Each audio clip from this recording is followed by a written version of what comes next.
So today we have 10 of my all-time favorite sword and sorcery fantasy films. If you're just new to collecting, or you're just starting out, or you're just looking for something to expand your current collection, these are a great start. Now, I did not include things like Lord of the Rings. I think those are kind of no-brainers. They're so popular, they're talked about all the time. But on top of that, Lord of the Rings, in my eyes, is 6 films. You have the 3 Hobbit films, and then you have the 3 Lord of the Rings films. I tried to narrow this down to just single films, and even though there may or may not be a franchise or a sequel, I just included the ones that I enjoyed the most. And as we dive into this, the very first one here is The Sword and Sorcerer from 1982. Now, this is just a fun film, and I only found it as an adult. So this is one that I honestly wish that I had seen as a kid, because all the rest of these fantasy films, as I rewatch them as an adult, I do have that nostalgia, and it kind of brings me back to the memories of watching it as a younger boy. And so this one, I didn't have it, but I enjoyed it all the same. Now, if you've not seen this film, the main character here, he's a mercenary. He's got a triple-bladed sword, which is actually just really cool. And, you know, as a kid, I would have really enjoyed that. But he's recruited by this princess to take out the big bad guy, to stop him from conquering the lands. And this like dark wizard or dark sorcerer. Really, really enjoy this one. High recommend. Now, here's another one from 1982, and it is Conan the Barbarian, starring Arnold Schwarzenegger and James Earl Jones as the bad guy, Thulsa Doom, which, as far as bad guys go, I think that's just a top-notch name. It's just very solid, I think. But this one here, Conan the Barbarian, one, I love the movie poster art on here. Now, Frank Frazetta is very, synonymous and connected with Conan, but he didn't do this movie poster. Somebody else did, and I don't remember who actually did this one, but it is top notch. I absolutely love it. And the movie is also great. Now, if you've not seen this one, Arnold Schwarzenegger's character is a little boy. His entire family is slaughtered by this snake cult. All his people, his village is taken out. And then he is basically raised to be a warrior. And as he grows up and becomes a warrior, he does very well at that. He's the best. He then decides to take revenge on the snake cult and finally taking out Thulsa Doom. Phenomenal movie. High recommend. Absolutely love this one. And number 3 is Beastmaster. So we have this one. This is another one from 1982. Now, if you've not seen Beastmaster, this is another one. It's a revenge story. He's taking revenge. But there's a twist on this one, because as the title alludes to, Beastmaster, he has control over the animals. So he can call them. They help him out in different situations. And this one here is just... it's not all over the place, but it is a high fantasy, really fun film. Another high recommend for me. Really enjoy this one. I have fond memories of watching this as a little boy on TV all the time. And as soon as the 4K came out, I had to have this. And this is just, it gets a yearly watch in the house. So this is another high recommend from me.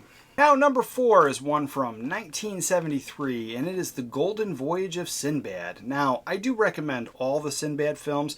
The Ray Harryhausen special effects in here are just absolutely top-notch.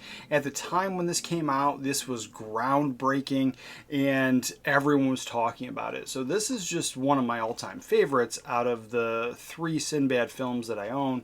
And this one, if you haven't seen it, all the characters involved, the main characters plus the big bad, they're all looking for these golden tablets, and that'll lead them to a temple of all knowledge. And so that's basically the gist of the film. But the real magic of this is those special effects. So this is something that it's a high recommend.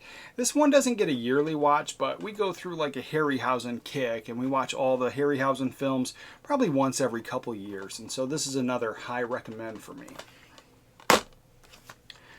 Now, the next one here is one from 1983, and it is Fire and Ice. Now, this is a collaboration between Frank Frazetta and Ralph Bakshi. Now, this is just a phenomenal animated film, but you have just so much great talent involved in this one. So this is just another classic tale of good and evil. You have princess and a young warrior. They team up to take on the big bad to stop them from engulfing the world in ice. This is just a an amazing animated film, and from something from 1983. Nothing that they put out today can touch this 2D animation. This is just absolutely top notch and a high recommend for me. Number 6 is from 1986, and we're talking about Highlander. Now, this is just, I think, a top-notch film. You have Christopher Lambert, you have Sean Connery. Now, Sean Connery is a Scotsman, but in this film, he's playing a Spaniard, which I think is absolutely fun. And then Christopher Lambert, when he got hired to play the part in this movie, he didn't speak a lick of English. He's a Frenchman, he's a French actor, and so he learned all of his English on this movie, and I think that's just great. I think it's absolutely top notch. It's stuff that they don't seem to do anymore, and I really appreciate about that because it ended up working very, very well. But if you've never seen this film, you know, Highlander, the whole premise of the movie is there can only be one. There's a group of immortals. When they get close to each other, they can kind of sense each other. They fight to the death. They chop each other's heads off, and that's the only way to kill these immortals. And then they absorb all of their knowledge and information and powers. They absorb all that stuff. And at the very end of the movie, there's only one. And really, really enjoyed it. And there are a bunch of sequels, but this is the only one that you really need. High recommend. Number 7 is one from 1985. Now, every time I bring this one up, this one it's either a love it or hate it kind of thing. It is a slow burn. I will admit that. I just rewatched it again last night. I love this film. I've loved this film since I was probably a teenager when I first saw it.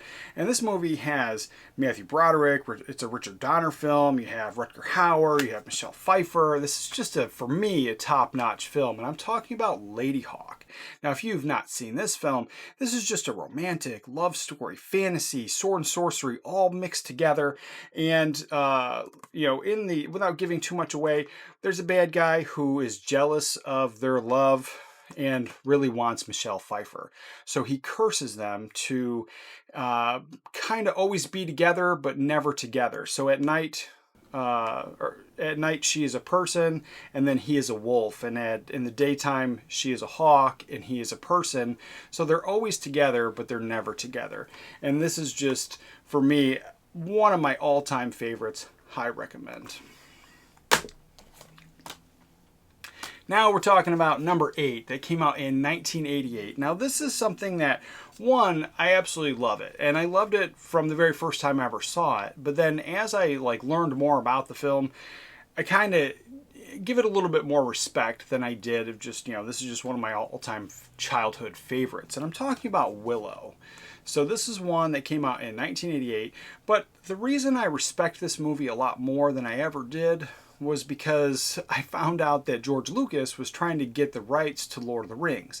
The family wouldn't sell the rights to make the movie, and so this was basically his version of Lord of the Rings, and I like it, and I'm glad that that happened. I love this movie more than I do like Lord of the Rings, and it's just something that, even though I think it's fine, I think it's a great story, I think it's a great set of movies, I love Willow. I watched it as a kid. It's one of my all-time favorites. It gets multiple watches every single year. And this is just absolutely top-notch. If you've never seen this film, the big bad in here, she is killing all the firstborn babies. And they're looking for one with a special mark on its arm because that one is predicted to take her out for some reason. So she's killing all these babies, which is something you don't see. It's not on screen, but it's the mark of a good villain. Somebody that's willing to do something so atrocious. And then this baby is saved. It's pushed down the river. Willow finds it, brings it to his village, and then this is a village of little people. They call them I don't remember what they call them. But then they send the group of them to go and get the baby back to its people. And so that just sparks the entire journey, and it goes further on from there, because then they find out that they need to not only save the baby, but also take out the big bad. There's magic along the way. There's trolls. There's great special effects. I highly recommend this one. One of my all-time favorites.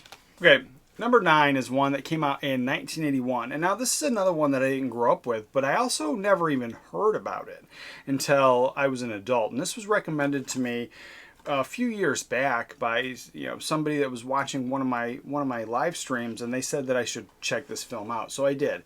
And I absolutely love it.